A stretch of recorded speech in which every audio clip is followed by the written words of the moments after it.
Lags in effects of policy. Lags का मतलब क्या होता है? जो टाइम गैप आ जाता है फिस्कल पॉलिसी और मॉनेटरी पॉलिसी के अंदर, कि जब ये पॉलिसी बनाई जाती हैं और जब इनका इफ़ेक्ट आता है तो उनके बीच में जो डिफरेंस अराइज हो जाता है, that is a lag. It takes time for monetary and fiscal authority to realize the need for action and its recognition, and taking the action and effect of the action on economic activity।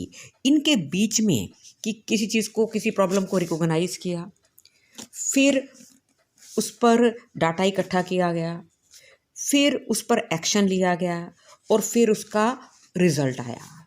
इसके बीच में थोड़ा सा time gap आ जाता है, जिसकी वजह से monetary policy और फिस्कल पॉलिसी अपना काम ठीक तरह से नहीं कर पाती, फुली सक्सेसफुल नहीं हो पाती।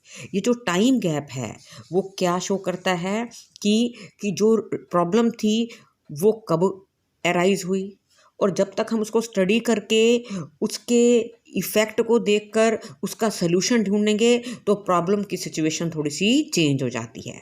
तो इस दौरान जो पॉलिसी बनती है वो उस पर फुली इफ़ेक्टिव नहीं होती। अब देखिए कितने टाइप के लैग्स होते हैं। पहला आता है रिकॉग्नाइजेशन लैग। अब रिकॉग्नाइजेशन लैग का मतलब होता है उस पॉलिसी, जो इकोनॉमिक प्रॉब्लम आई है उसको आइडेंटिफाई करना, उसको रिकॉग्नाइज करना।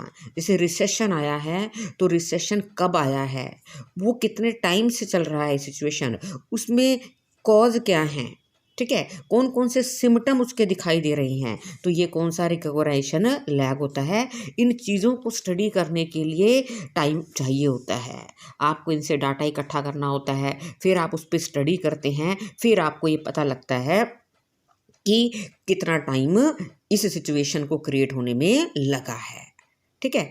तो recognition has been longer at peaks than in trough. इसका मतलब क्या है कि पीक्स में रिकॉग्नाइजेशन लॉन्गर पीरियड के लिए है, जो डाटा शो करता है। जैसे अब एग्जाम्पल में क्या है, अमेरिका का डाटा स्टडी किया गया है कि जो रिसेशन आया था वो तो 3 मंथ्स के लिए था, और जो पीक पीरियड स्टार्ट हो गया वो 6 मंथ के बाद हो गया, ठीक है। तो इस तरह से अप एंड डाउन जो साइक्लिक हुए वो इक्वल इंटरवल पर नहीं थे। तो इस बात को नोटिस करना होता है, वो क्या कहलाता है आपका रिकॉग्नाइजेशन लैग। उसके बाद आता है एडमिनिस्ट्रेटिव लैग।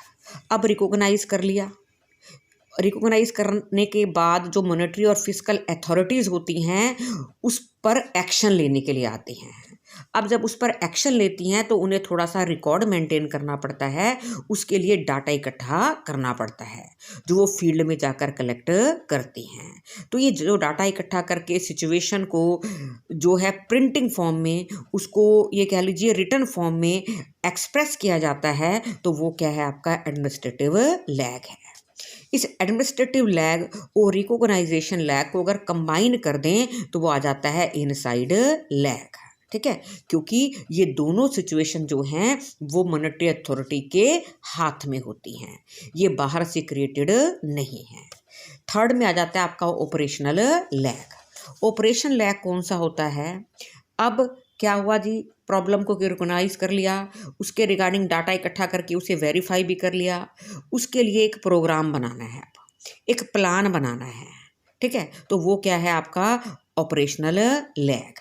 हमने एक प्रोग्राम बनाया, एक पॉलिसी बनाई और उसको इम्प्लीमेंटेशन कर दिया, तो ये सारा काम क्या है, ऑपरेशनल लैग। जब हम किसी चीज़ को इम्प्लीमेंट कर देते हैं तो उसके रिगार्डिंग कुछ इफेक्ट आने में टाइम भी लगता है। For analytical convenience this lag is divided into immediate lag, कुछ इफेक्ट इमीडिएट आ जाते हैं, एंड आउटसाइड लैग जो बाहर के होते हैं। आउटसाइड लैग का मतलब होता है जो आउटर फैक्टर हैं आपके, जो ये कह लीजिए यूनिवर्सल फैक्टर हैं, वो भी इस पर इफेक्ट डालते हैं, जो आउट ऑफ कंट्रोल हैं, ठीक है, मॉनेटरी अथॉरिटी के, वो होते हैं आपके आउटसाइड लैग। तो इसे हम इस डायग्राम से शो कर सकते हैं। यहाँ पे देखिए एक डायग्राम शो किया गया है। इस डायग्राम में आप नज़र डालेंगे तो यहाँ पे है जीएनपी, यानी कि आपकी नेशनल इनकम है, वो रियल फॉर्म में है, नीचे आपके पास टाइम पीरियड है, ठीक है। ये नेशनल इनकम है, ये जो डॉटेड है वो इनिशियल नेशनल इनकम है और उसके बाद Y1 और Y2, ठीक है। ये 3 आपके पास डायग्राम हो गए नेशनल इनकम के। अब नीचे मॉनेटरी पॉलिसी और फिस्कल पॉलिसी को दिखाया गया है। ईपी पॉलिसी सिचुएशन है Y1 के लिए, EP1 जो है वो पॉलिसी सिचुएशन है Y2 के लिए। अब इनिशियल आपकी वाई डॉटेड लाइन थी, नेशनल इनकम में इंक्रीमेंट के लिए पॉलिसी बनाई गई, तो यहाँ से T से R तक का जो गैप है वो रिकॉग्नाइजेशन को शो करता है, और R से A तक का है वो डाटा कलेक्ट करना, ऑफिशियल फॉर्मेलिटी को फुलफिल करना, एडमिनिस्ट्रेटिव लैग को शो करता है। उसके बाद ये नेशनल इनकम देखिए, पहले ऊपर गई फिर डाउनफॉल आ रहा था।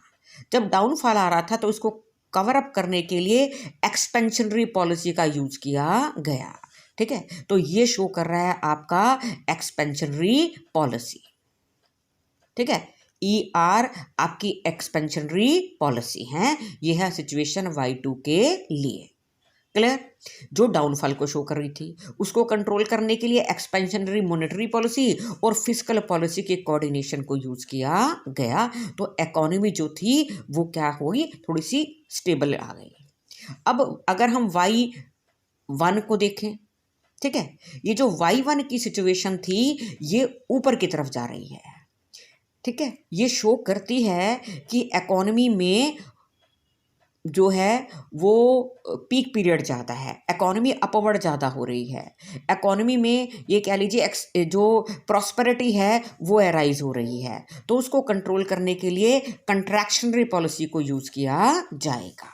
तो इस तरह से अगर इन्फ्लेशन है, इकोनॉमी में इन्फ्लेशन है, एक्सेस डिमांड की सिचुएशन है तो कंट्रैक्शनरी, और अगर डिप्रेशन है, डिफ्लेशन है तो एक्सपेंशनरी पॉलिसी को यूज़ किया जाता है।